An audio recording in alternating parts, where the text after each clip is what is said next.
복된 소식 아름다운 소리 AM 1590kHz 시카고 기독교 방송입니다.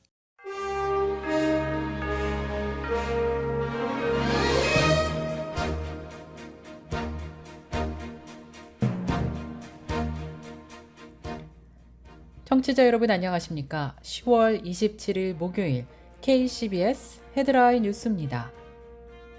미국 정부가 지난 26일 히잡 미착용 의문사로 촉발된 반정부 시위 탄압과 관련해 이란 정부 인사와 기관에 대한 제재를 발표했습니다.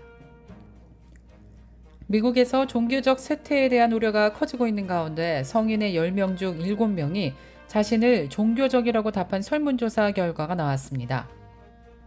유대인 혐오 발언 논란을 일으킨 힙합 스타 카니에 웨스트가 경제지 포브스가 집계하는 순자산 10억 달러 이상 억만장자 명단에서 탈락됐습니다.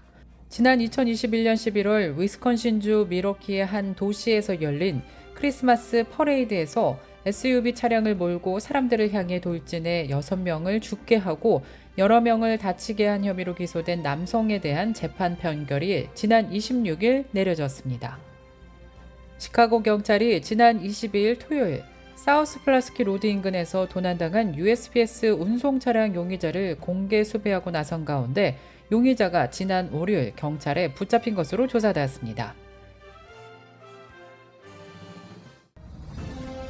이 프로그램은 나눔의 기쁨을 함께하는 기독의료상조회가 함께합니다. 첫 소식입니다. 미국 정부가 지난 26일 히잡 미착용 의문사로 촉발된 반정부 시위 탄압과 관련해 이란 정부 인사와 기관에 대한 제재를 발표했습니다. 재무부 해외자산통제국은 어제 이란의 정예군 혁명수비대 관계자와 2개 단체를 인터넷 검열 및 시위대 탄압을 이유로 제재 대상에 포함한다고 밝혔습니다. 정치범들이 수감되는 감옥의 운영자인 헤다야 파자드를 포함해 혁명수비대 정보 간부인 모하마드 가즈미 등이 제재 대상 명단에 올랐습니다. 제재 대상에 포함되면 미국 내 자산은 동결되며 미국인과의 모든 거래도 중단되는 것으로 나타났습니다. 이란에서는 지난달 한 여성이 히잡을 쓰지 않았다가 경찰에 체포된 뒤 의문사한 사건 이후 반정부 시위가 이어지고 있습니다. 시위 진압 과정이 유혈 사태로 번지면서 서방을 중심으로 이란 정부에 대한 압박 수위도 높아지고 있는 상황입니다. 미국에서 종교적 쇠퇴에 대한 우려가 커지고 있는 가운데 성인의 10명 중 7명이 자신을 종교적이라고 답한 설문조사 결과가 나왔습니다. 크리스천 포스트에 따르면 여론조사 기관인 라스무센 리포트는 올해 9월 20일부터 21일까지 성인 1,155명을 대상으로 실시한 전국 온라인 설문조사 결과를 지난주 발표했습니다. 조사에서 응답자의 69%는 자신이 종교적이라고 말했으며 24%는 매우 종교적이라고 응답했습니다. 이 결과는 2021년 6월 라스무센이 실시한 설문조사 당시 57%보다 12% 증가한 수치입니다. 일상생활에서 종교가 얼마나 중요한지 묻는 질문에 미국 성인의 61%는 종교는 중요하다고 답했으며 그중 31%는 매우 중요하다고 말했습니다. 유대인 혐오 발언 논란을 일으킨 힙합 스타 카니에 웨스트가 경제지 포브스가 집계하는 순자산 10억 달러 이상 억만장자 명단에서 탈락됐습니다. 포브스는 지난 26일 아디다스가 카니에 웨스트와 맺었던 사업 계약을 종료함에 따라 그의 순자산이 4억 달러 원으로 추락했다며 카니에 웨스트를 억만장자 명단에서 제외한다고 밝혔습니다. 아디다스는 2013년부터 카니에 웨스트와 파트너십을 맺고 이즈라는 고가의 브랜드 운동화 등을 판매했습니다. 하지만 아디다스는 지난 25일 카니 웨스트의 반유대인 발언을 비판하면서 이지 브랜드 사업 중단을 발표한 것입니다.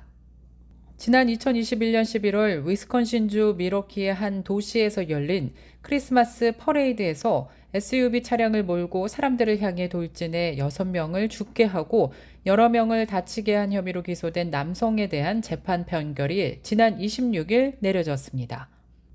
어제 열린 재판에서 용의자인 데럴 브룩스는 6명을 사망하게 하고 50여 명의 사람들을 다치게 한 혐의로 판사로부터 종신형을 선고받은 것으로 나타났습니다. 그러나 용의자는 살인 혐의 6건에 대해서는 심신미약을 이유로 무죄를 주장해 왔습니다. 그러나 어제 종신형 선고를 받고 판사에게 항소를 요청했지만 기각당한 것으로 조사되었습니다.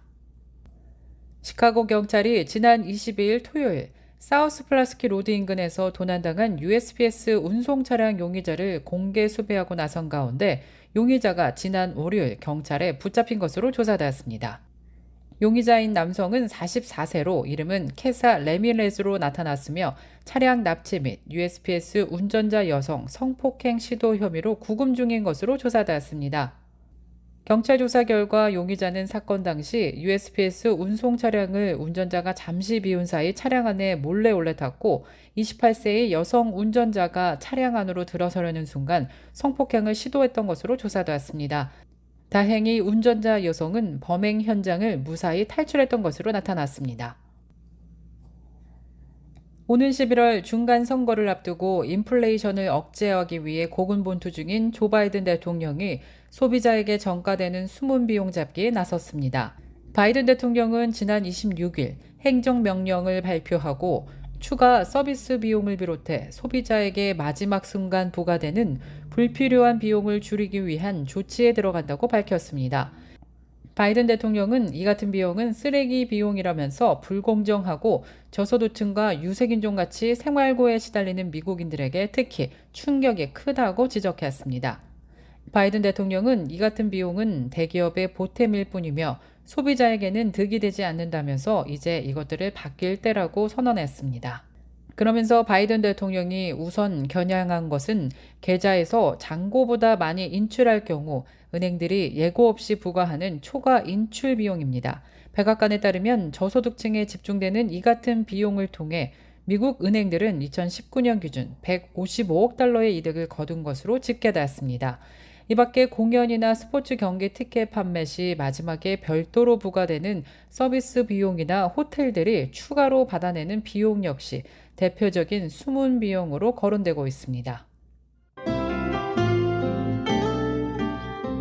끝으로 날씨입니다. 목요일인 오늘은 하루 종일 구름 낀 가운데 흐린 날씨 예상됩니다. 낮 최고 기온 54도, 밤 최저 기온 44도 예상됩니다. 금요일인 내일은 맑고 화창한 날씨 이어지겠습니다.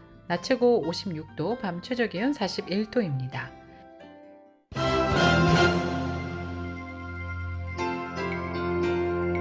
이상으로 KCBS 뉴스를 마칩니다.